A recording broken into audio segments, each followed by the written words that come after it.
আসসালামু আলাইকুম ওয়া রাহমাতুল্লাহি ওয়া বারাকাতুহু। কোরআন তেলাওয়াত। পবিত্র কোরআন শিক্ষা করা ও শুদ্ধভাবে তেলাওয়াত করা কর্তব্য। কোরআন শরীফ তেলাওয়াতের এত ফজিলত যে উহার একটি অক্ষর পাঠ করিলে 10টি নেকি লাভ করা যায়। ইহা পাঠ করে আল্লাহর রহমত নাজিল হইতে থাকে। যে গৃহে সর্বদা কোরআন তেলাওয়াত হয় সে গৃহের লোক সুখে স্বাচ্ছন্দ্যে বাস করতে থাকে ও ফেরেশতাগণ সবসময় আসা যাওয়া করে। কোরআন পাঠ একটি সর্বোৎকৃষ্ট আমল। কিয়ামতের দিন কোরআন তার পাঠকারীর জন্য শাফায়াতকারী হিসেবে আবির্ভাবিত হবে। কয়েকবার দুরূদ পাঠ করিয়া আউযু বিল্লাহ ও বিসমিল্লাহ পড়িয়া অজু ও আদবের সহিত তেলাওয়াত আরম্ভ করিবে। হাদিস শরীফে আছে, যে ব্যক্তি কোরআন শিক্ষা করেছে ও অন্যকে শিক্ষা দিয়েছে সেই ব্যক্তি উত্তম। যে ব্যক্তি কোরআন শিখে ও বুঝে অথচ সে মতে আমল করে না, তার ঠিকানা জাহান্নাম। কোরআন পাঠ করিয়া রিজিক সংগ্রহ করা ঠিক নয় বলিয়া কিতাবে উল্লেখ আছে। যে ব্যক্তি কোরআন পাঠ করে ও যে ব্যক্তি শুনে উভয়ভাবে সওয়াব পাইবে। যে ব্যক্তি নিজের সন্তানদের কোরআন শিক্ষা দিবে, আল্লাহ পাক কিয়ামতের দিন তাহাকে বেহেশতরূপী দান করিবেন, যাহার আলো সূর্যের আলো হইতেও বেশি হবে। সুবহানাল্লাহ। যাহার অন্তরে কোরআন শরীফের কোনো অংশ নাই, উহা যেন একটা উজাড়ঘর। যে ব্যক্তি কোরআন পড়া ভুলিয়া যায়, তাহার শাস্তি হবে কঠিন। পবিত্র কোরআনের একটি আমল জানার মর্যাদা 100 রাকাত নফল নামাজ পড়ার চেয়ে উত্তম। কোরআন শরীফ সমস্ত মঙ্গল ও কল্যাণের উৎস। আজকাল জিন ভূত তাড়ানো, মামলা মোকদ্দমায় জয়লাভ, চাকরি লাভ, নানারূপ তদবির কোরআন শরীফে দ্বারা হইতেছে, অথচ উহা হইতে হেদায়েতে চাওয়া হইতেছে না বলিয়া আমরা দুনিয়ার মুসলমান বর্তমান ক্ষতিগ্রস্তের মধ্যে আছি।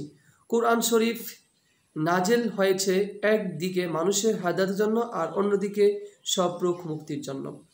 পবিত্র কোরআন শরীফের মধ্যে 30 পারা 7 মঞ্জিল, 134টি সূরা, 6066 আয়াত, 540টি রুকু ও 14টি সাজদা আছে। সূরা ফাতিহা হইতেছে সমস্ত কোরআন শরীফের মূল। জনাব রাসূলুল্লাহ সাল্লাল্লাহু আলাইহি সাল্লাম ইহাকে উম্মুল কোরআন অর্থাৎ কোরআনের জননী বলিয়া আখ্যায়িত করিয়াছেন। এই পবিত্র সূরা দ্বারা কোরআন শরীফ আরম্ভ হইয়াছে বলিয়া ইহাকে ফাতিহাতুল কিতাব ও বলা হয়।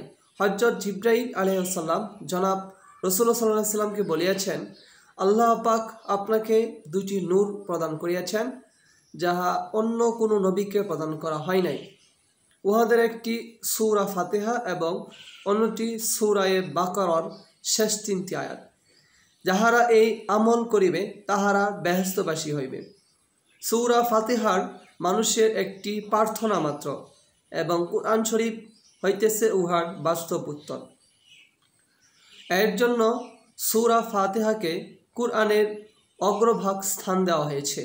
মানুষ এই বলিয়া প্রার্থনা করে যে, হে আল্লাহ, আমাদের সত্য ও হেদায়েত পথ দেখাও।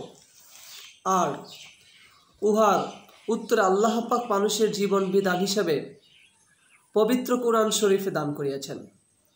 প্রত্যেক বস্তুর দেল আছে এবং কোরআন শরীফের দেল হইল সূরা ইয়াসিন।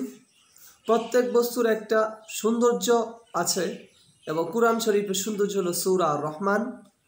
জনাব হুজুর পাক সাল্লাল্লাহু আলাইহি সাল্লাম বলিয়াছেন, কোরআন শরীফের মধ্যে একটি সূরা আছে যাহা পাঠকের জন্য সুপারিশ করিবে ও তাহার কবর আযাব মাফ হইয়া যাইবে। উহা হইল সূরা তাবারাকাল্লাযী, সূরাতুল মুলক। উহা হলো কি? সূরাতুল মুলক। সূরা মুজাম্মিল পাঠে সুখে স্বাচ্ছন্দ্যে থাকা যায় ও দুর্যোগের আগুন হইতে বাঁচা যায়। সূরা ওয়াকিয়া পাঠের আমলে প্রচুর ধন সম্পদ লাভ হয়। প্রত্যহ নিয়মিত অভাবে এই সূরাগুলি পাঠ করা উত্তম। কোরআন শরীফের 14 স্থানে সাজদা আদায় করিতে হয়। আল্লাহু আকবার বলিয়া সাজদায় যাইবা, যাইবে এবং কমপক্ষে 3 বার সুবহান রাব্বিয়াল আলা বলিবে ও তারপর আল্লাহু আকবার বলিয়া উঠিয়া যাবে।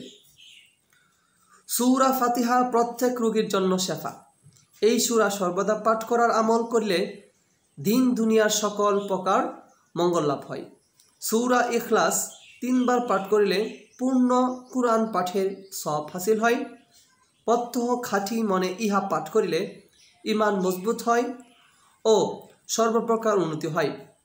যে ব্যক্তি এই সূরা প্রত্যহ 50 বার পাঠ করিবে তাহার কবরে আওয়াজ দেওয়া হইবে যে, হে প্রশংসাকারী, তুমি বেহেশতে প্রবেশ করো। এই সূরা দৈনিক 100 বার পাঠ করিলে 50 বৎসরের গুনাহ মাফ হয়। সুবহানাল্লাহ আল্লাহু আকবার।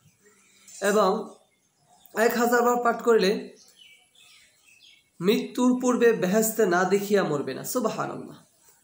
পূর্ণ ঈমানের সহিত সর্বদা প্রচুর পরিমাণ এই সূরা পাঠকারী বেহেশতে ওয়াজিব হইয়া যাইবে বলিয়া কিতাবে উল্লেখ আছে।